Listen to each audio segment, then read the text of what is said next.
Break के बाद एक बार फिर इस्तकबाल है। हैदराबाद के निज़ाम क्लब में कांग्रेस अल्पसंख्यक नेताओं के सम्मान में कार्यक्रम का आयोजन किया गया। इस प्रोग्राम में कांग्रेस नेता सलमान खुर्शीद, सैयद नसीर हुसैन, मोहम्मद अजहरुद्दीन, मोहम्मद अली शब्बीर, जफर जावेद समेत कई प्रमुख नेता शामिल रहे। इस मौके पर बोलते हुए सलमान खुर्शीद ने कई मुद्दों पर खुलकर अपनी राय रखी।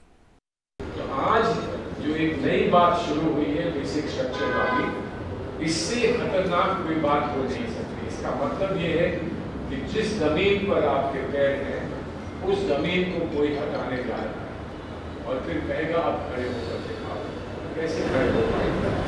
आज अगर हमने ये गलती कर दी कि हमने इसका अंदाजा नहीं लगाया कि कितनी बड़ी जिम्मेदारी हमारे कंधों पर है।